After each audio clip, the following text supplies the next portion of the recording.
Chief justice कहते हैं नैब तरमीम केस का फैसला महफूज, मेरी रिटायरमेंट से कबल फैसला सुनाएंगे।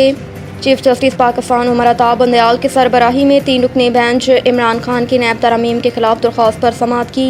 अदालत उस्मा के 3 रुकनी बेंच में चीफ जस्टिस के साथ जस्टिस एजाज अल एहसन और जस्टिस मंसूर अली शाह शामिल हैं। समाअत के आगाज़ पर जस्टिस मंसूर ने पूछा कि अटॉर्नी जनरल कहाँ हैं। इस पर additional attorney general Aamir Rahman ने बताया कि अटॉर्नी जनरल बैरून मुल्क हैं, उनका जवाब जमा करा दूंगा। दौरान समाअत चीफ जस्टिस पाकिस्तान ने इमरान खान के वकील ख्वाजा हारिस से मुकालमा किया कि क्या आपने नैब की रिपोर्ट पढ़ी है। नैब ने मई तक वापस होने वाले रेफरेंसेस की वजूहात बताई हैं। रेफरेंस वापसी की वजूहात से अंदाज़ा होता है कि कानून का झुकाव किस जानिब है।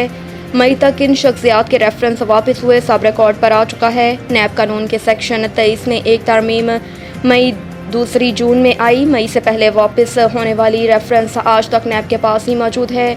नैब की जानिब से इन सवालात के जवाब कौन देगा।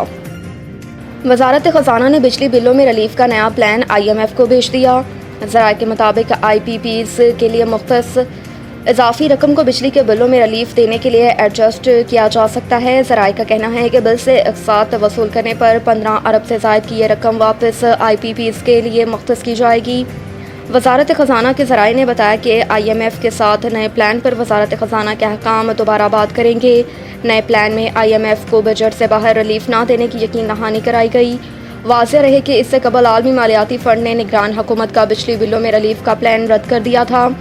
ज़राए वजारत ख़जाना के मुताबिक प्लान में बताया गया था कि बिजली के बिलों में रिलीफ से 6.5 अरब रुपए से कम का असर पड़ेगा। IMF ने प्लान मुस्तरद करते हुए 15 अरब रुपए से ज़ायद का असर बताया। परवेज़ इलाही को कल पेश करें, लाहौर हाई कोर्ट का चीफ कमिश्नर और IG इस्लामाबाद को हुक्म।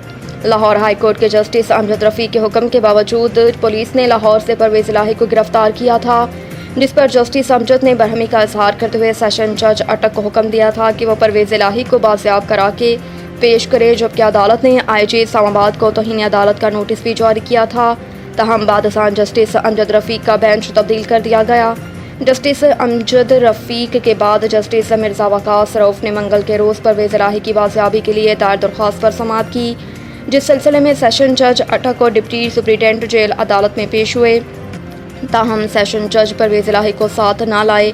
दौरान समाअत अदालत ने सेशन जज से पूछा कि कल परवेज़ इलाही को 11 बजे इस्लामाबाद पुलिस के हवाले किया गया, आप कब जेल में पहुँचे। इस पर सेशन जज ने कहा कि दोपहर के बाद जेल पहुँचा, परवेज़ इलाही जेल में नहीं थे। चीनी की कीमत में इजाफा जारी, कीमत 230 रुपये किलो तक जा पहुँची। मार्केट ज़राए के मुताबिक कोयटा में चीनी की फ़ी किलो कीमत में 5 रुपये का मज़ीद इजाफा हुआ, जिसके बाद चीनी की फ़ी किलो कीमत 220 से बढ़कर 225 रुपये हो गई।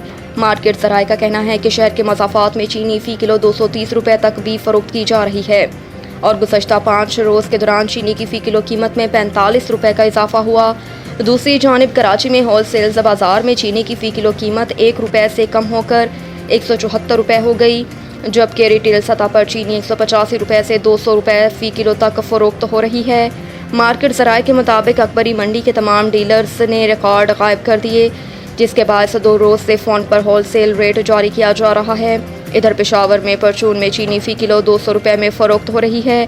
होल सेल मार्केट में चीनी की फ़ी किलो कीमत 181 रुपये है और होल सेल में चीनी की 50 किलो की बोरी की कीमत 9050 रुपये मुकर्रर है।